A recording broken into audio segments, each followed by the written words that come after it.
Where are you coming from? Oh, I come from 1985, and we're here in 2012 in Los Angeles. And where are you going? I'm going to the Antisect gig. Everybody took the time machine from 1985, and we're in 2012. Gonna go see Antisect. I'm hitchhiking. I've got the sun in my eyes a bit. Oh, it's fine. Okay, we're with Lawrence, who plays in Antisect, or used to play in an UK anarcho-punk band called the Anthrax. What made you join Antisect? Leaving Anthrax, and that's a total music change direction. It is a total music change, but I think that what the two bands were saying was very similar, really. And it was the same kind of scene, I suppose. But I think Anthrax was kind of came to an end, really. And then I moved. Lippy and John Bryson and Polly all moved down to London, to near where I lived, and they kind of. Pete, we were on the way to a party, and we were on top of a double-decker bus, and he said, "Do you want to play for Antisect?" So I said, "Yeah, absolutely." So since you got the Antisect back together, how are the shows now? Like, you've been playing all over? We've done quite a bit in Europe. We did Czech Republic, Belgium, France, Finland, obviously the big festival there, Puntala, and a few in England. Yeah, it's been really very interesting doing it again, because it's been many years since we have. So it's been really good. How are things different now compared to the 80s? Now we're in the year 2012. Well, the scene's much smaller, I think, the punk scene. Now? Now, in England certainly. Oh. Yeah. I think in America it's quite big. But in England, I think to do sort of shows, you can only do 5 or 6 in the country for a tour, because you're not going to get that many people. Oh, wow. I mean, it's good. It's a nice scene. It's really good people, but there's a lot of people who are still the old people from a long time ago that come to see you. Younger side, not so much, but I think nearer the end, we're getting younger and younger people coming to the gigs. So that was good. Cool. Good luck tonight. Yeah, thank you. Hey, Mark, what did you get? I got this. I'm sure everyone knows that. Different one. And a Cliff Bar. And a drink? You just recommended them to me. And I got one of these, which you also recommended to me.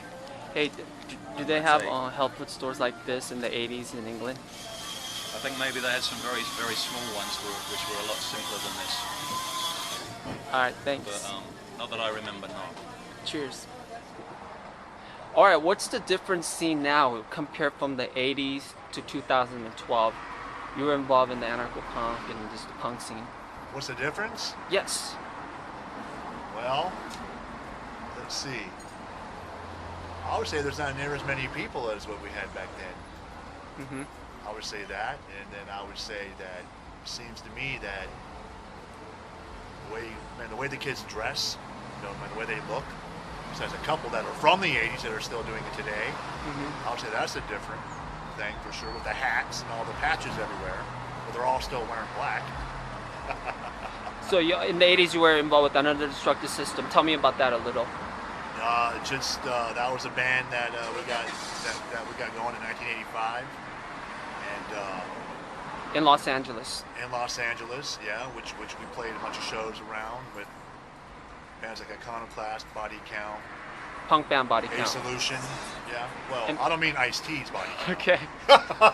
Okay, back then you guys focused on issues like Big Mountain, apartheid in South Africa, animal rights and stuff like that. Right. The issues we face now, I mean, do you see it as the band singing the same thing now? Is it like important, or is there other important issues? You always have issues with animal rights and human rights. Same thing, hasn't gone away, but the only thing that's kind of changed is what? Apartheid in South Africa. I don't think it's changed over in the Big Mountain Reservation either.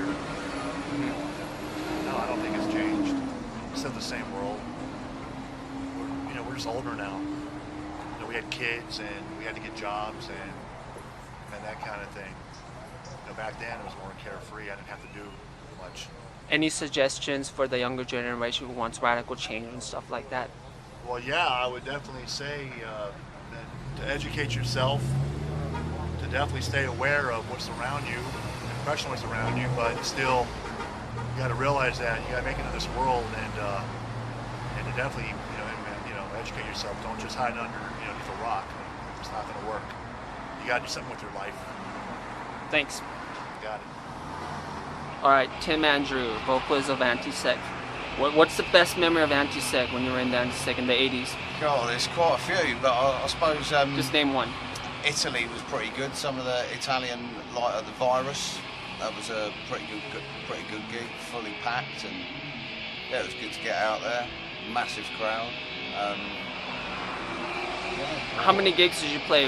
Yeah, I think we was due to do about 17, but we turned up at one place in Genoa. No, your whole time when you were in Antisect, how many shows did you guys play about, you think? Oh, I can't Hundreds, remember. or? Well, no, it wouldn't be hundreds. It'd be, we toured, done a couple of tours of the UK, and then we toured Italy for a month.